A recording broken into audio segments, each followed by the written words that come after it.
This video is brought to you by friend of the channel Squarespace. Stick around to learn more about them, as well as a special offer they're making available through my channel. Gamers! Well, it finally happened. We heard what Chris Pratt's Mario voice sounds like, and I gotta say, I'm impressed. It's clear to me that Chris Pratt really dug deep here. He could have just phoned it in, but no. He found a unique spin on this character that we have never heard before, and that spin is Chris Pratt's normal voice. I'm not sure how we could have expected anything different, to be honest, but here we are. Mario has the same voice as that schlub from Parks and Rec. But hey, at least Jack Black sounds cool. Did you guys see that thing he did on stage recently where he gives us a little taste of what's to come? Take a listen. I'm coming for you, man. Oh, I'm sorry. Did I ruin your day? I'll beat you up. Go back to plumber school. God bless Jack Black, that man is an absolute fucking treasure. The Mario voice this week was not the only reveal we had though. I mean, we finally got to see some Dead Space remake gameplay, not to mention all of that Cyberpunk and Witcher news. And I guess we should probably talk about Overwatch 2? Yeesh. Alright, let's do it, ladies and gentlemen. Here comes the news. Huge Cyberpunk and Witcher news this week, so why don't we tackle that first? CD Projekt Red was doing the whole earnings call thing last week, and they took the rather unusual step of telling us exactly what they're working on for the next decade or so. First up with some more information about the upcoming Cyberpunk 2077 expansion titled Phantom Liberty. This was revealed a little whiles ago, and CD Projekt Red have confirmed that it's currently in its final production stage with over 350 developers currently working on it.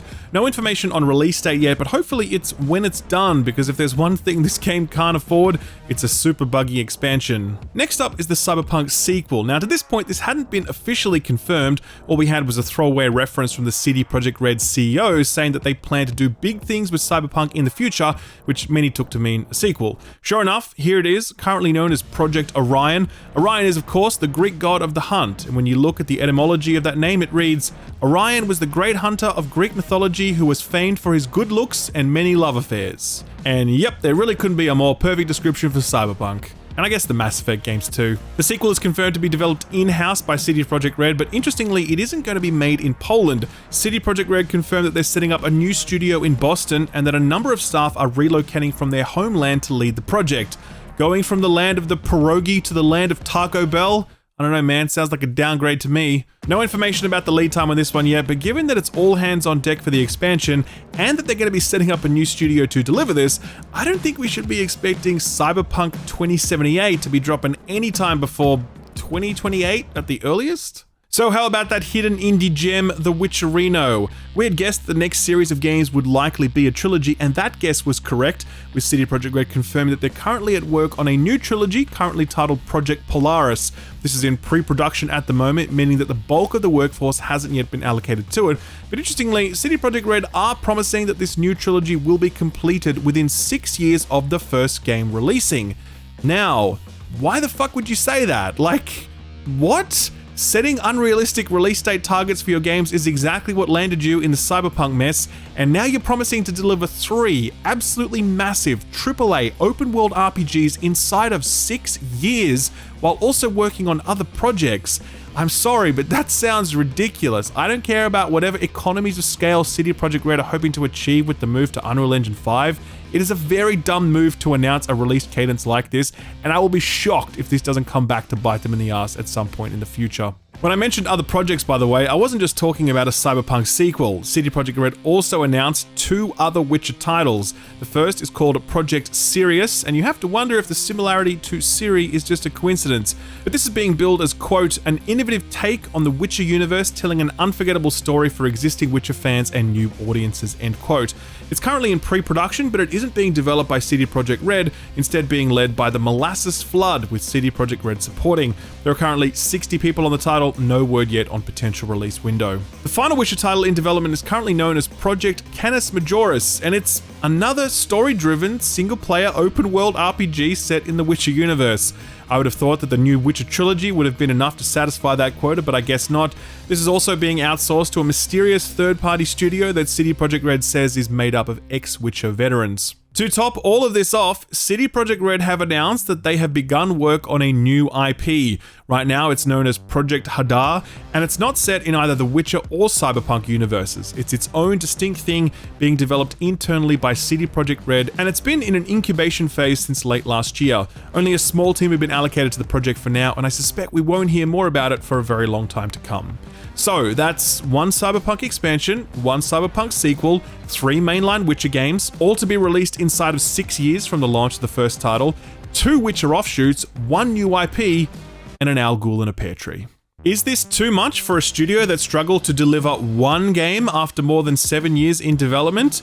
It certainly looks like that from the outside, but who knows how much Projekt Red have restructured and retooled in the days since Cyberpunk's disappointing launch. I wish them all the best, but I'm not going to let myself get too excited about all of this stuff just yet. Turning now to non-Projekt Red news, we've got our first look at the Dead Space remake this week. A gameplay trailer drop courtesy of EA Motive. Let's take a look.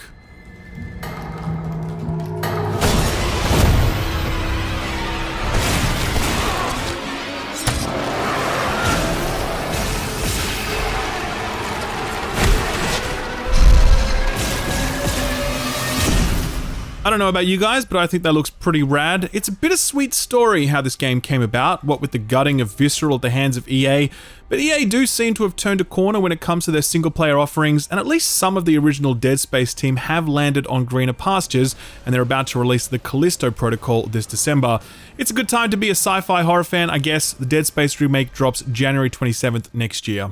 Bayonetta 3 is one of the year's most anticipated titles, and it's an important one for PlatinumGames since they took a massive L on their most recent project, Babylon's Fall. The title was revealed to be a traditional Platinum game, just a spectacle fighter like the ones Platinum are known for. It would soon morph to become some live service co-op thing that absolutely no one wanted, and sure enough, the title tanked to an almost biblical degree. Just days after its launch, concurrent player counts on Steam were abysmal and would soon rest at around the 3 or 4 mark. That's 3 or 4 players total, mind you. I'm not doing some round and down stuff there.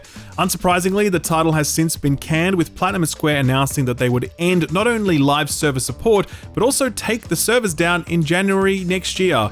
If you paid $70 at launch for this, ripperino, you got scammed. For what it's worth, Platinum have apologized for the whole debacle, but you gotta wonder how much they've learned from it. Platinum CEO Atsushi Inaba was speaking to Video Game Chronicle when he said that he can't disclose a lot of what went wrong with this title, as some of that is on Square Enix, but he did go on to say, quote, "Any disappointment that we might have caused for our fanbase is something that we feel extremely sorry about. The fact that we led our dedicated fans to feel that way as a developer. Providing any sentiment other than enjoyment and fun in our creations to players is something that we're not very happy about at all as a developer," end quote. Platinum have recently said that they have plans to invest heavily in the live service route, and when asked about whether this monumental flop changes things, Inaba said, "Nope," quote, "There's a lot we've learned from this experience, and it's not changed our future plans or outlook moving forward regarding doing live service games at all. Live service games are definitely something we want to do and put our effort in moving forward," end quote. I don't know, man. Platinum have cultivated a loyal audience of people who generally hate this stuff, so it's kind of surprising to see them doubling down here. Another company going all in on live service is Sony, and this week we got some interesting insight into their plans courtesy of worldwide studio boss Herman Hulst.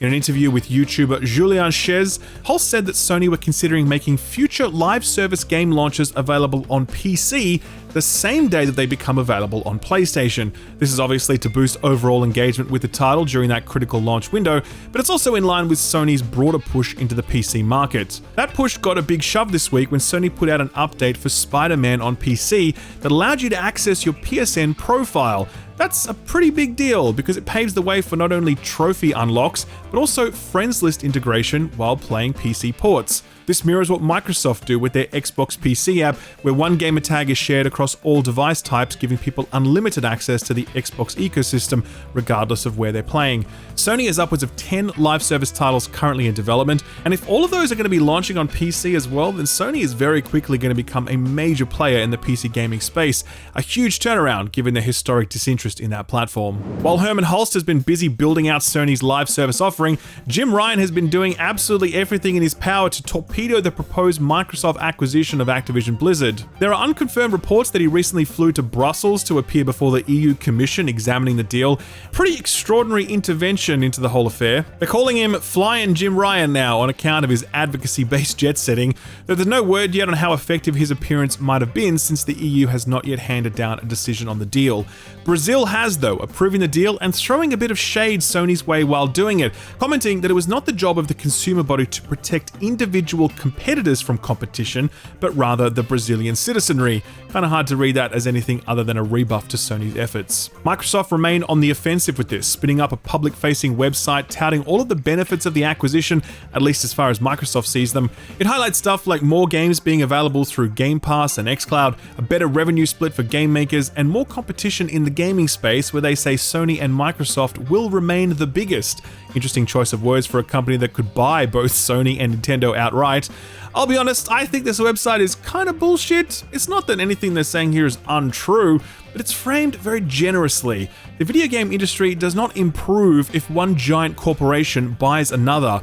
I'm not against this deal per se, especially if it results in better workplace conditions for Activision Blizzard employees, but I also think we should take Microsoft's talking points with a healthy dollop of salt, since this charm offensive is ultimately just about them getting control of some of the biggest IPs and studios in the business, and not the altruistic pursuit of better outcomes for customers. One story that I didn't get a chance to cover last week was the collapse of Disco Elysium developer Zaum. Now, collapse isn't quite the right word, as the studio continues to exist and is still working on their next project, which we assume is a Disco Elysium sequel, but they're doing so without four of the most important creative forces at the studio. It was revealed last week that Zaum is actually two entities, one of them being an artist collective and the other one an actual company. Martin Luiga is a founding member of that collective, and he announced that the collective had disbanded after he, Robert Kurwitz, Helen Hinper, and Alexander Rostov had been forced from the company. Those people were essentially the brains trust of Disco Elysium, leading everything from the world building to the narrative and the art design, and their departure is no doubt an absolutely massive loss for the studio. Corporate chicanery is the prime suspect at this point, but due to NDAs and legal risks, no one is saying exactly what went down. Zaum, the company, issued a statement on Twitter being like, nothing to see here, and everyone was like, smells like bullshit. Things took an even more dispiriting turn when it was revealed that Zaum are currently hiring for a sales and monetization specialist, who among other things would specialize in, quote, maximizing and diversifying revenue streams for full game add-on and live service content, end quote. Ah yes, just as Karl Marx intended. GamePressure.com interviewed Martin Luiga, who did provide a little more clarity around how things went down, but not a whole lot. It sounds like the values of the artist collective began to clash with the goals of the company, and as such, an irreconcilable schism led to departures. It's unclear where the original creators go from here, since they don't seem particularly wedded to the idea of game making. They just saw the medium as a chance to get their creation out into the world, so it'll be anyone's guess what they choose to make next or how they choose to make it. Guys, I know that I have been slacking these past few months. I know that you have been demanding an update on the burgeoning NFT and blockchain markets, and I have been ignoring those calls. No longer, ladies and gentlemen, for it is with great pleasure that I welcome you back to the latest installment of everyone's favorite segment, No Fucking Thanks. So first of all, the good news. The NFT market has completely collapsed. You love to see it. This article is really funny, by the way. It's like, the NFT market has collapsed, but that may not be a bad thing. It's definitely not a bad thing, my dude, just so you know. The article showcases a number of different graphs, and all of them paint the same doomed, erection-inducing picture. The NFT market is done, with volumes and values collapsing across the board. It's no surprise then that Ubisoft have pulled back from their NFT push. A few weeks ago, Ubisoft CEO Yves Guillemot tried to reframe Ubisoft Quartz as this sort of experiment thing. Like, oh, I tried it, but I didn't inhale. Sure, buddy. The NFT program is basically dead at this point, with no updates to it all year long and no trading on any of the NFT assets that Ubisoft spun up, since they aren't continuing development on Ghost Recon Breakpoint. This hasn't stopped other developers from charging headlong into the blockchain malaise. Sega hinted long ago that they were gearing up for this fuckery, and recently they revealed their first blockchain game. It's going to be Japan only at this point, as it's based on a card game called Sengo Kushi Tyson, and it's one that lets you import real cards to use during gameplay. Unlikely that we'll ever see a Western release on this. Sega, if you could just focus on Yakuza and Persona and leave the NFT stuff at the door, that'd be great. The funniest NFT/blockchain train wreck though is also the largest. Facebook. Their push into the metaverse is quickly becoming a legendary tale of corporate hubris, as the Zuck stakes his entire company's fate on a future that no one asked for and that Facebook seemed categorically unfit to deliver. The metaverse business is burning billions and billions of dollars a quarter and only has stuff like this to show for it.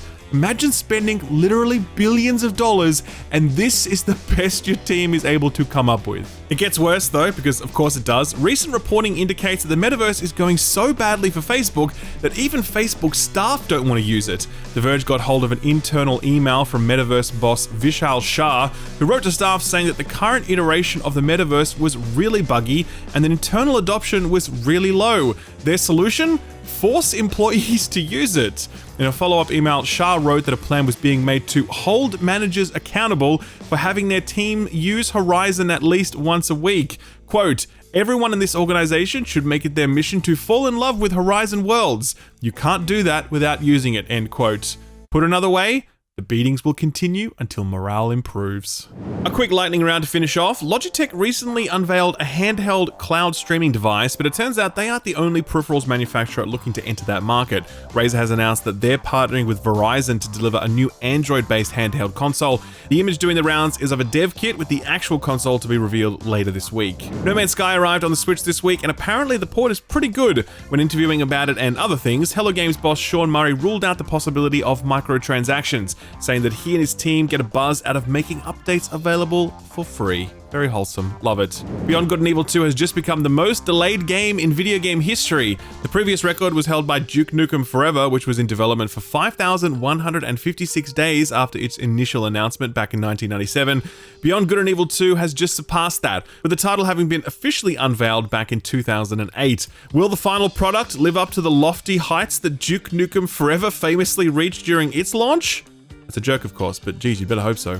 Bayonetta has a different voice actor in the leading role in Bayonetta 3. The role was previously occupied by Helena Taylor, but has now been taken up by Jennifer Hale, most famous for playing Fem Shep in the Mass Effect games. The news comes from an interview with game director Yosuke Miyata, who, when speaking to Game Informer, put the change down to overlapping circumstances. A little bit cryptic. I wonder if we can expect a bit of bait and switch on that one.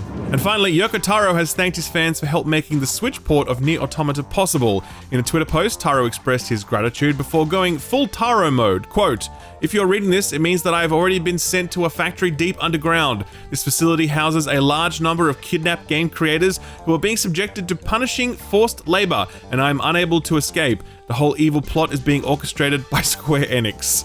They were previously being run by a cruel and diabolical management team, but introduced a new AI system to improve efficiency around 6 months ago. The system then made the management team... No, I can hear footsteps at the door. There's no time. Everyone run while you're stuck." End quote.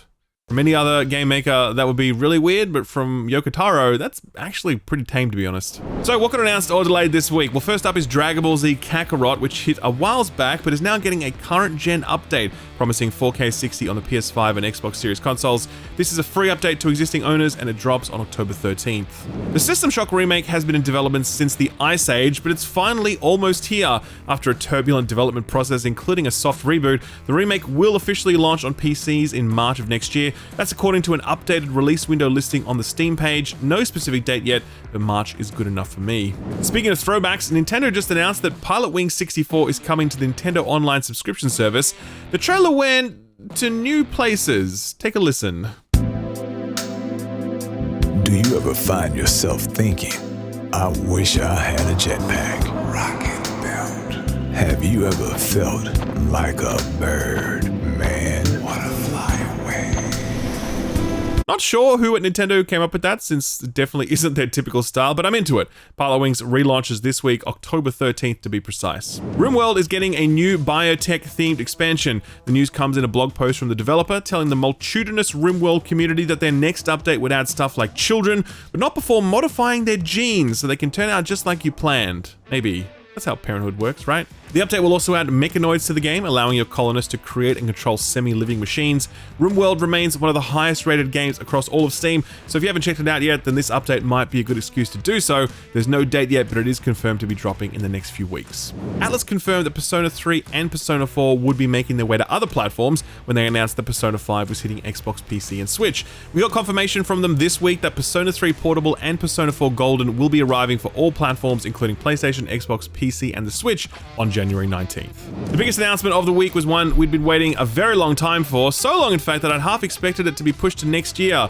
Need for Speed Unbound has been officially revealed after months and months of leaking. The title was rumored to be a 2022 release, but given the fact that EA hadn't said boo about it to this point, speculation was building that the title had slipped.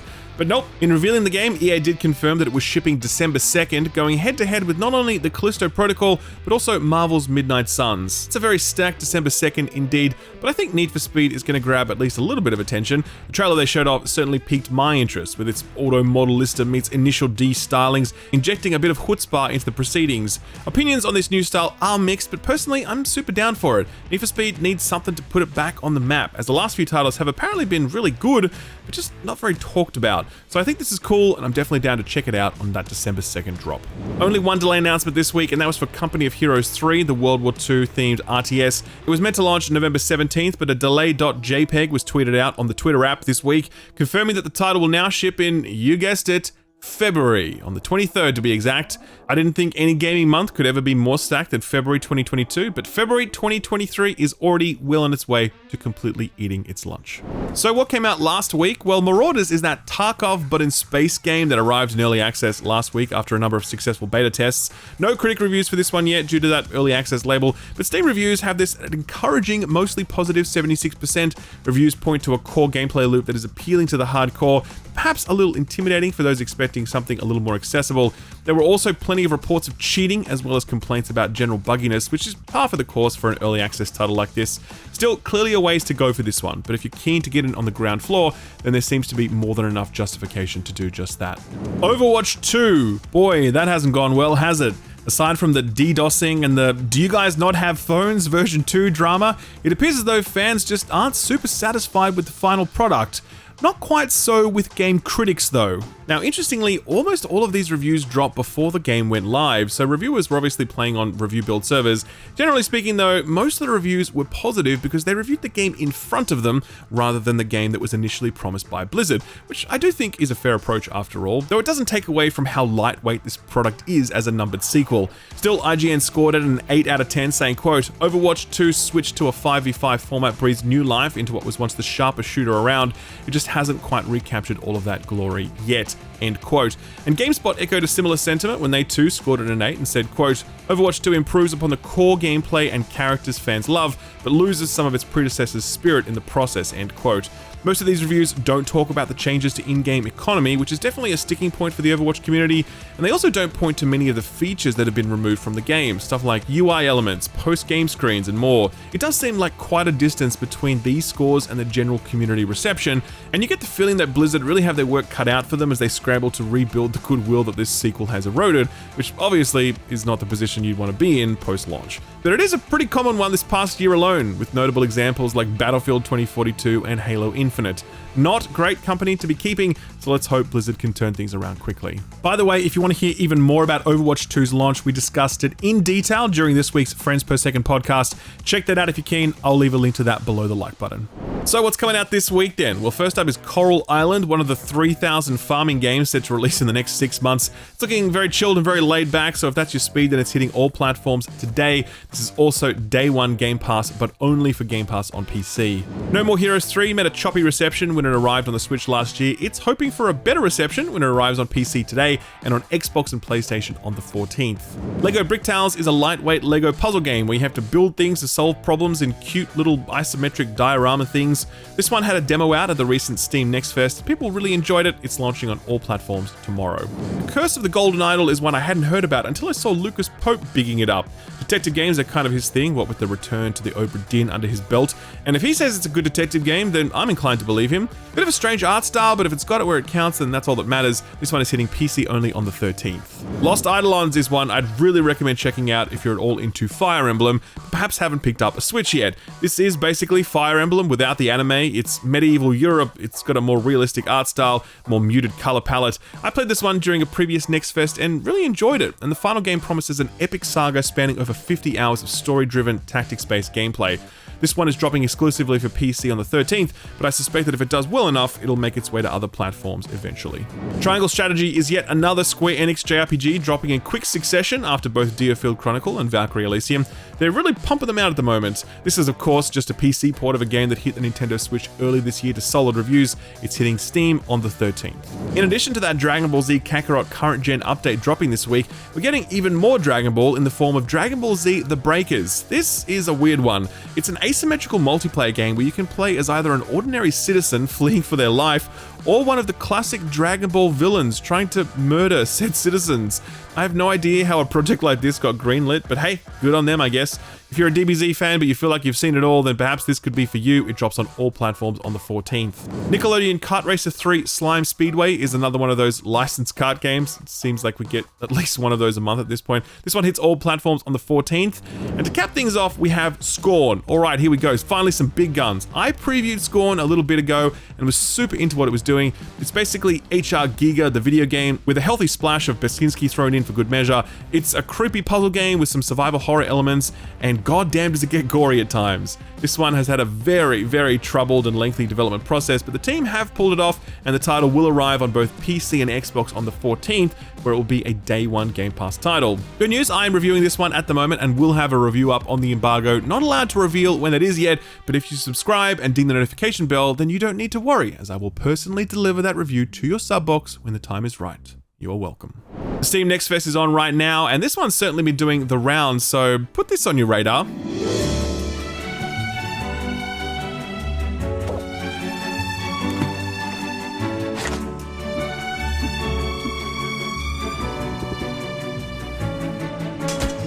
This is Potionomics, and it's the debut title from Voracious Games. The studio claims to be made up of a number of AAA industry veterans, and yeah, I can see it.